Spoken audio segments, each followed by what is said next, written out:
Não é de hoje que a fome assola o nosso país. Lá na década de 1960, a escritora Carolina Maria de Jesus disse a seguinte frase, abre aspas, "O maior espetáculo do pobre da atualidade é comer", fecha aspas. Infelizmente, essa atualidade a qual a Carolina falou lá há 60 anos está voltando com mais força que nunca no nosso país, agora com a pandemia. Agora eu digo, de um ano para cá. Especialistas apontam que estamos à beira de voltar para o mapa da fome e alguns números podem ajudar a gente a entender o porquê desse temor. Uma pesquisa feita no ano passado pelo UNICEF, que é o Fundo das Nações Unidas para a Infância, mostrou que 30% das famílias das classes D e E passaram fome entre julho e novembro do ano passado. E como a gente pode concluir, todos nós, não precisa pensar demais, com o fim do auxílio emergencial, as coisas ficaram ainda piores nesse ano. Em janeiro e fevereiro, o Instituto Data Favela ouviu mais de 2.000 moradores de 76 favelas espalhadas pelo nosso país. As conclusões são assustadoras, devastadoras. A maioria dessas pessoas não consegue comer nem 2 refeições por dia e 82% disseram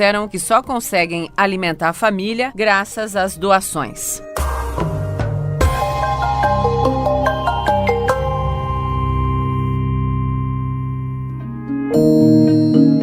Nesse episódio do Item Mais, temos que falar sobre o assunto da fome no nosso país, em meio, então, ao agravamento da pandemia. Quem conversa comigo, então, no começo do episódio de hoje é o Renato Meirelles. Ele é presidente do Instituto Locomotiva e também fundador do Data Favela. Renato, bem-vindo ao Item Mais. Muito obrigada por separar aí um tempinho para conversar comigo. Oi, Mona Lisa. Oi, todo mundo que está nos assistindo. Gostaria de poder dar boas notícias nesse nosso papo, mas confesso que está difícil.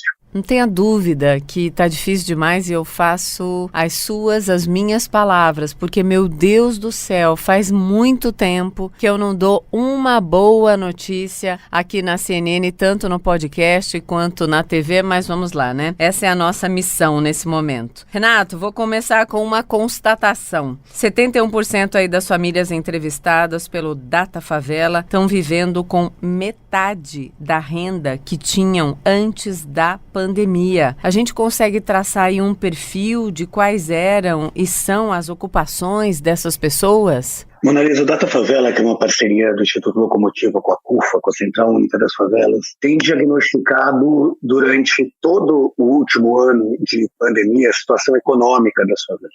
Esses brasileiros, que são literalmente brasileiros que vendem o almoço para comprar janta, que são brasileiros autônomos na sua maioria, tiveram um impacto gigantesco na sua renda, em especial nos últimos 3 meses, com o fim do auxílio emergencial. A falta desse dinheiro do auxílio emergencial está fazendo com que eles passem dificuldades concretas para sobreviver. É de verdade, é não sobrevivência mesmo? Tá faltando alimento mínimo para garantir sobrevivência? Nós temos hoje, no Brasil como um todo, mas em especial na periferia, os maiores índices de pessoas infectadas e morrendo com Covid. E, ao mesmo tempo, o pior momento da crise econômica vivida no último ano entre a população mais pobre. Essas pessoas estão sendo todo dia obrigadas a terem que escolher entre proteger a sua família do vírus ou proteger a sua família da fome. É absolutamente cruel, para não falar outra coisa, né? Então, é isso, a pesquisa que vocês fizeram, que vocês fazem, investigou exatamente essa relação que, na minha cabeça, é louca, né? Porque não tem sentido. Ou as pessoas, elas se mantêm ali nas medidas de isolamento, se protegendo do vírus, ou elas vão para a rua, correm risco para, então, como você disse, literalmente, vender o almoço para comprar o jantar, ou para ter algo no jantar, quando elas voltam para casa. É uma lógica muito perversa, é uma lógica que, na prática, ajuda a explicar o porquê que esses brasileiros das favelas e periferias têm um índice de contaminação que é mais do que o dobro do que os brasileiros que moram nas áreas mais nobres das grandes cidades. Essas pessoas não estão tendo escolha.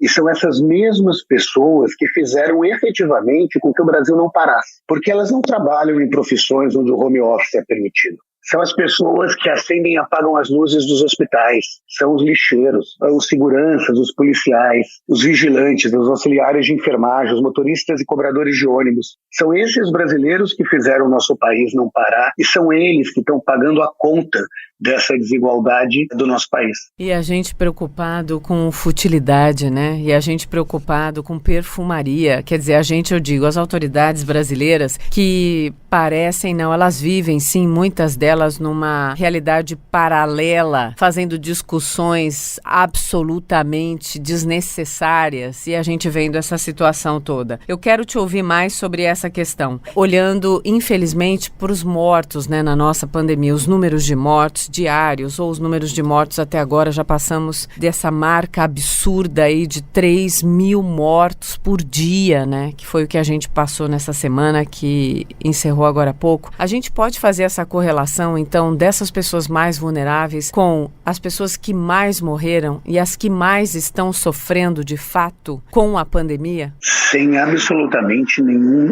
medo de errar. Essas pessoas são efetivamente as mais vulneráveis, são as pessoas que tiveram que sair e continuar trabalhando. Fazem parte desse número de mortos muitos dos 16 milhões de brasileiros que moram em favelas. 16 milhões de pessoas equivale ao estado da Bahia. É mais do que o estado do Rio Grande do Sul. Esses brasileiros efetivamente estão pagando o preço dessa desigualdade, estão sentindo a dor da morte de familiares. São esses brasileiros que estão há 3 meses sem receber nenhum tipo de auxílio do governo. E a gente pode olhar para um horizonte fazendo que tipo de projeção, Renato, quando, começar o pagamento do auxílio emergencial, porque agora é muito menor, né, de R$ 175 a R$ 350.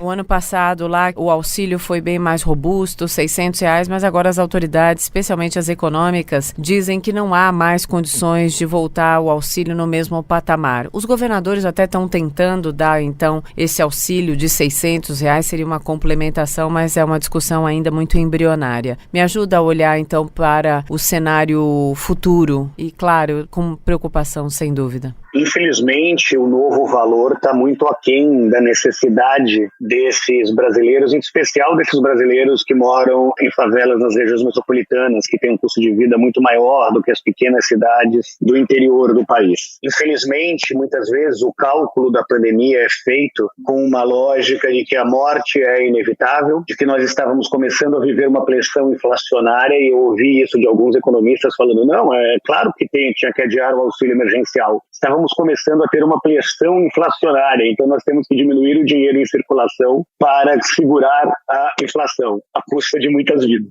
Acontece, Mona Lisa, que pode não parecer, mas nós trabalhamos no mesmo ramo, nós somos aqueles que são apaixonados e buscam a verdade factual. E o campo da pesquisa buscam essa verdade factual, e está muito difícil olhar para essa realidade, que não é a realidade de uma pequena gripe, que não é a realidade de pessoas sendo imunizadas e virando jacarés, que não é a realidade de implantar chip, mas é uma realidade de desigualdade, e não chamar para nós mesmos, inclusive, a responsabilidade de mostrar esses números para a sociedade. Sem dúvida. E ainda bem que a gente está aqui, né? É exaustivo, é terrível, a gente já está exausto, né? Porque eu não sabia, depois de 28 anos de profissão, eu descobri que a reiteração da tragédia, ela me impacta tanto quanto vivenciar essa tragédia, porque não há o respiro, né? Claro que não dá para comparar quem está vivendo a tragédia e quem conta sobre uma tragédia, mas quando a gente tem de fato o amor pela notícia real, há uma cadeia de impacto. Falando sobre essa cadeia, então, que se impacta, se mexe e reage, eu quero te perguntar como é que estão as iniciativas, então, do terceiro setor, olhando especialmente para essa questão. Atenua, mas não resolve, né? E o que mais dá para ser feito? Num país do tamanho do Brasil, não tem nenhuma ação do terceiro setor e da iniciativa privada, por mais fantásticas que sejam, que consigam resolver a demanda de milhões de brasileiros que estão sem nenhuma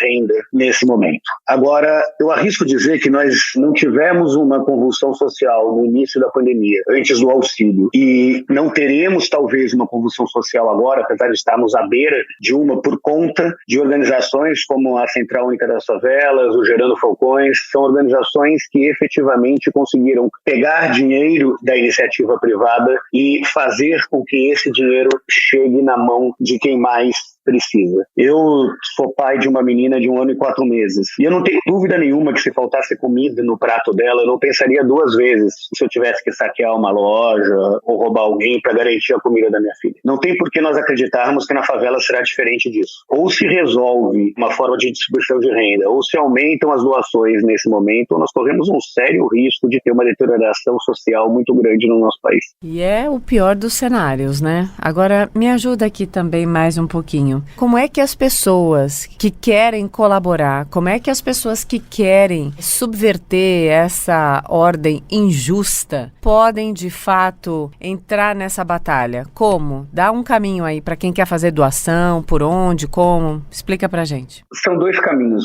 Mona Lisa. Tem um caminho emergencial, porque quem tem fome tem pressa. Esse caminho emergencial passa por doações como no mãesdafavela.com.br, gerandofalcões.com.br, uniãosaopaulo.org.br. União São Paulo garante uma distribuição aí em grande escala dessas doações, tanto Gerando Falcões com a campanha Corona no Paredão, quanto a Central Única das Favelas com a campanha Mães das Favelas, tem feito com que esse dinheiro, essas doações, essas cestas básicas cheguem efetivamente entre os mais vulneráveis, que são as mães de famílias moradoras das mais de 7 mil favelas brasileiras. Agora tem uma outra forma, uma forma que não é tão emergencial, mas é urgente, que é cobrar, denunciar. Ser cidadão não é apenas doar, ser cidadão é também cobrar do poder público o aumento da velocidade da vacinação, cobrar do poder público a aceleração do processo do auxílio emergencial, cobrar do poder público que trate o processo de pandemia com a gravidade que ela exige. Os brasileiros não estão tendo tempo de viver o luto, Mona Lisa. E é muito difícil enterrar um ente sem poder viver esse luto. Ver os seus vizinhos, amigos e parentes morrerem ou estarem amargando numa fila de UTI porque as pessoas acham que isso vai passar, porque preferem acreditar numa narrativa de rede social do que acreditar na gravidade da doença e na ciência. Bom, por isso que a gente está aqui, por isso que eu chamei você para conversar, por isso que é tão importante saber que a gente ainda não se cansou, que a gente continua nessa batalha, porque não há outro caminho para quem tem consciência e para quem vive a vida real, que é muito longe da mediocridade de um post ou de outro, de conspiração. Enfim, é a única coisa que se deve fazer. Muito obrigada, tá? Até uma próxima. Até a próxima, Mona Lisa. Espero que com notícias melhores. Sempre um prazer falar com você. Eu também, eu espero com notícias melhores. Prazer foi todo meu. Fique firme. Um beijo.